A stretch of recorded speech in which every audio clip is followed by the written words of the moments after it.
Lo primero que tenemos que determinar siempre es, pues, de qué vamos a hablar, o sea, cuál es su definición, el significado de la clase del cual vamos a hablar, ¿ok? Aquí he puesto un pequeño concepto de lo que es un extranjerismo, ¿ya? Entonces, dice lo siguiente: se llaman extranjerismos a las palabras extranjeras que se usan en una lengua. Es decir, nosotros en el castellano, cuando utilizamos palabras, términos de otras lenguas, lo que estamos haciendo, pues, es extranjerismo, es adoptar otros términos de otras lenguas, ¿ya? Ahora, ¿por qué se hace esto? Ahorita lo vamos a descubrir por qué, ¿no? En algunos casos, se mantiene la misma escritura de la palabra que se está adoptando, ¿no? Por ejemplo, ahorita Vázquez, ¿no? En otros se castellanizan, es decir, que van a cambiar pues algunas letritas o algunas reglas o, según del castellano, y pues la palabra que está en su idioma original se va a transformar un poquito, ¿no? A esa transformación se va a llamar castellanización, ¿ya? Solo debemos utilizar, esta es la recomendación, solo debemos utilizar los extranjerismos cuando no exista en nuestro idioma, o sea, en el castellano, una palabra equivalente. ¿Ok? Ahí tenemos, por ejemplo, en inglés la palabra láser y en castellano, pues, es láser, ¿no? O sea, ¿por qué? ¿Cuál es la diferencia ahí?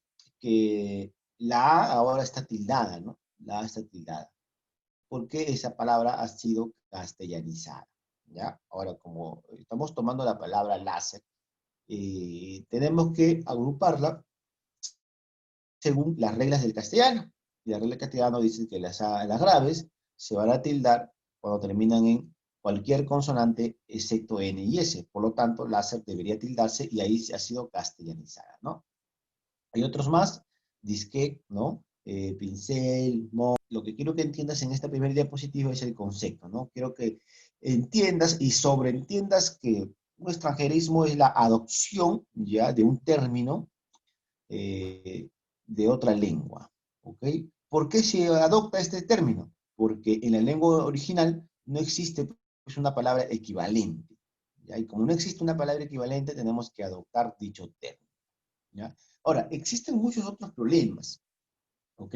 Existen muchos problemas para poder adoptar un extranjerismo, ¿ya? Pero el principal es porque no existe una palabra equivalente, pues, en la lengua original, ¿no?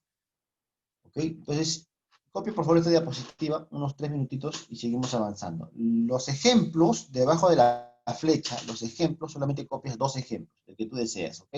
Tanto en inglés como en castellano. Puede ser láser, láser, disquete, disquete, no sé, cassette, cassette, estándar, estándar. ¿Ya? 2 ejemplos copias, por favor. Nada más.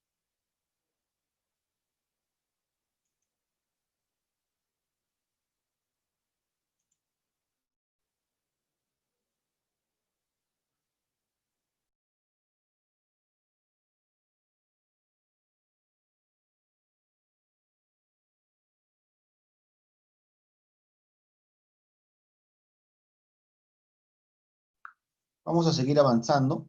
Ya quedó claro en esta diapositiva el concepto de lo que es, pues, un extranjerismo, ¿ya? Como etimología. Vamos a seguir avanzando.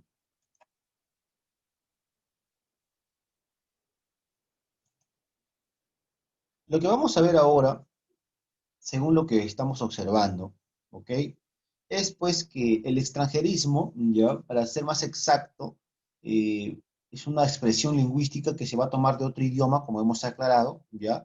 Y que se usa en una lengua diferente. Ahora, se trata, por tanto, de una clase de neologismo. Hay que entender a un neologismo como neo es nuevo, logismo es término, ¿ya? O sea, es un nuevo término. Un extranjerismo es un nuevo término que una lengua está adoptando, ¿ya?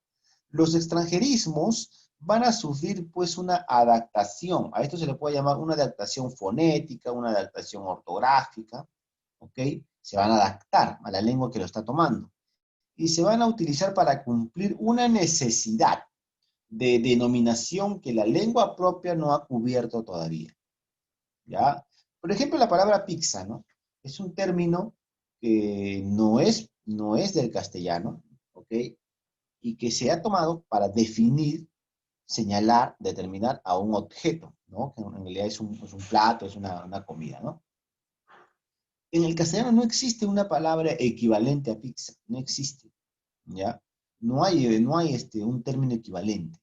Por lo tanto, tendríamos que determinar, pues, que la pizza es, no sé, un plato hecho de harina, algunos ingredientes más. Como no existe en nuestra lengua, es necesario utilizar ese término para referirnos a dicho objeto, ¿ok? En cambio, si existiese un término que equivale a pizza, entonces tendríamos que usar dicho término y ya no el término pizza, ¿ok? Entonces, como no hay un término equivalente, entonces es necesario utilizar ese término, ¿ok? Y como hemos adoptado esa palabra, entonces es un neologismo para nuestra lengua castellana y se convierte luego en un extranjerismo. Ahora, los extranjerismos en razonamiento verbal lo hemos clasificado de tres criterios. Hay tres criterios básicos para clasificar los extranjerismos. El primer criterio es el que está acá, es el criterio por su origen. Vamos a clasificar a los extranjerismos de acuerdo de qué lengua viene. ¿Ok? Entonces, al préstamo del latín, sin cambio, se le va a denominar cultismo, ¿no? Por ejemplo, el memorándum, ¿ya? Entonces, cuando pasa eso, se va a llamar cultismo. Cuando nosotros estamos tomando palabras del francés, se va a llamar galicismo, del inglés anglicismo o también americanismo, ¿ya? Del alemán, germanismo, del griego, helenismo, del italiano, italianismo, del árabe, arabismo, entonces, y así sucesivamente, de acuerdo, pues, a qué lengua nosotros, no, de qué lengua viene esa palabra que hemos adoptado, ¿ok? Entonces, por ese criterio se va a llamar criterio por su origen. Ahora, los extranjerismos no solamente existen en el castellano, sino existen en todas las lenguas, o sea, todas las lenguas adoptan términos de otras lenguas por su necesidad, por su contacto, ¿ya? Y así pues se llena el vacío para representar o significar a objetos que en nuestra lengua pues no sabemos cómo hacerlo, ¿ok? O que simplemente no han evolucionado con el tiempo, ¿ya? Entonces, eso quiero que tengas en cuenta, por favor, ¿ya? Ahora, copia lo que dice aquí, clasificación por su origen, ¿ya? Repito, vas a copiar la parte donde dice clasificación por su origen hasta donde dice galleguismo, ¿ok? Es decir, al catalán, catalanismo, al del gallego, galleguismo, ¿ok? Hasta ahí nada más vas a copiar, por favor. Repito, copia clasificación por su origen hasta galleguismo. Nada más, ¿ya? 2 minutos para eso, por favor, y seguir avanzando a la clasificación de los extranjerismos.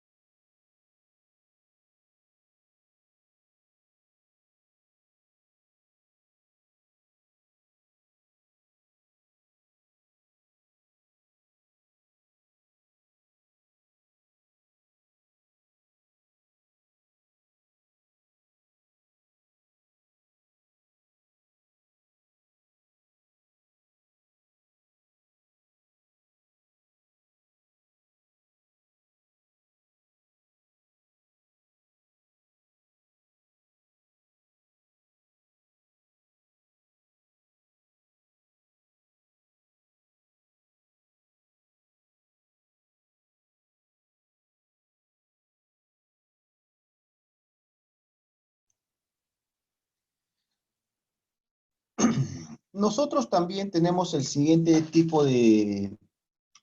criterio, mejor dicho, de clasificación, y lo vamos a clasificar según sea necesario, ¿ok?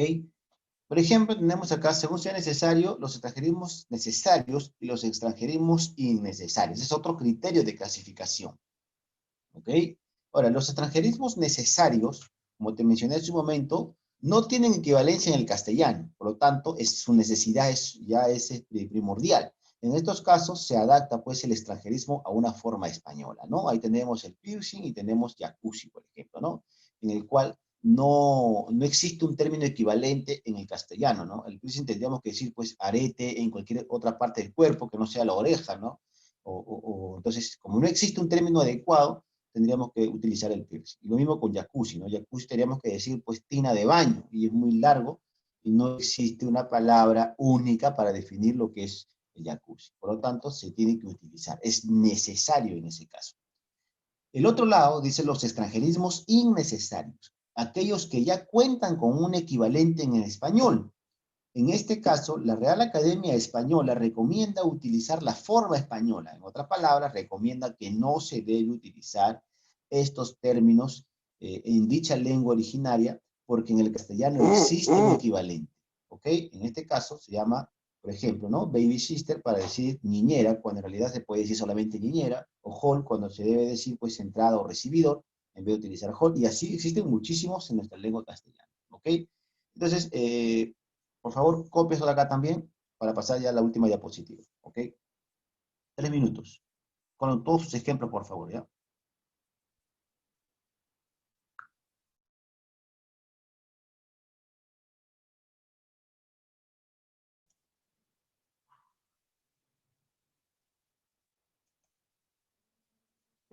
Por tercera clasificación, ya vamos a por último para poder terminar esto ya una vez. Tenemos los extranjeros, y en base a eso salen dos tipos de extranjerismos. Los primeros, el mantenimiento de la grafía original de donde viene, de la lengua de donde viene el término, pero con una pronunciación a la española y acentuaciones según la regla del castellano, ¿no? Y tenemos los extranjerismos que conservan su pronunciación original, pero adaptando su grafía al español. ¿Ok? Aquí, por ejemplo, ¿no? Tenemos en los que mantienen la grafía original, pero con pronunciación española, ¿no? Master, por ejemplo, en inglés, ¿no? Pero al adaptarlo al español se escribe con tilde por su acentuación, en este caso, de adaptaciones, se considera ya incorporadas al léxico del español. O sea, hijo, ¿cuál es lo nuevo de esta diapositiva? Lo nuevo es que la Real Academia Española, la que es la que rige las normas de nuestra lengua, la que nosotros hablamos, ha validado estos extranjerismos, es decir, los ha agregado al castellano como una palabra más y los ha agregado, por tanto, al diccionario. ¿Ok? Entonces, estas palabras de otras lenguas, vamos a suponer como máster, han sido ya agregadas al diccionario de la Real Academia Española. ¿Ok? Mientras que hay otros que, al ser agregados, sufren un pequeño cambio en su pronunciación original. ¿Ya? Entonces, quiero que entiendas esta clasificación también. ¿Ya? Esto de acá no lo copies, esto de acá no. Estoy mencionando para que lo tengas en cuenta otro criterio, ¿no? Ahora, profesor, ¿cuántas palabras existen de extranjerismos en nuestra lengua castellana? Bueno, en realidad hay muchísimas palabras que nosotros hemos adoptado de otras lenguas y las hemos castellanizado y las hemos inclusive agregado al diccionario. Pero hay otras que no, porque como te dije al principio, existen términos equivalentes, por lo tanto, la RAE no va a agregarlos al diccionario porque considera que en el castellano ya existe una palabra para ese término. ¿Ok? ¿No? Por ejemplo, acá tenemos básquetbol, que es baloncesto, podemos utilizar baloncesto, ya tenemos que decir adiós, ya champagne, en realidad que es un francés, champaña en castellano, ¿no? Chef se utiliza bastante en castellano, pero debería utilizarse jefe de cocina, ¿no? En este caso, chef es recomendable utilizarlo porque jefe de cocina es una frase, ya no una palabra, ¿no? Y así pues existen muchas más, ¿ya? Tenemos el hardware, tenemos de repente, como te mencioné, la pizza, el sándwich, ¿no? Que en el castellano significa emparedado, ¿ya? Soda, que en castellano significa gaseosa, software, parte lógica de la computadora, ¿no? Sprite, que es el aerosol, etcétera, ¿no? Ahora, en este lado de acá tenemos ya algunas expresiones extranjeras, ¿no? ¿Ok? Por favor, te voy a pedir que escojas de esto de acá, de esta diapositiva, de los ejemplos que hay con sus respectivos conceptos, escojas unas 15, por favor, y copies unos 15 extranjerismos en tu cuaderno. ¿Ya? Es básico, por favor, para que puedas desarrollar tu práctica. ¿Ok? Copia 15 extranjerismos de los que tú quieras que están acá en esta diapositiva. Cópialos como ejemplo en tu cuaderno. ¿Ya? 5 minutos o 3 minutos y con eso estamos finalizando. ¿Ya? Si se termina el chat, la reunión, perdón, vuelves a ingresar por el mismo enlace, por favor, para poder realizar la práctica.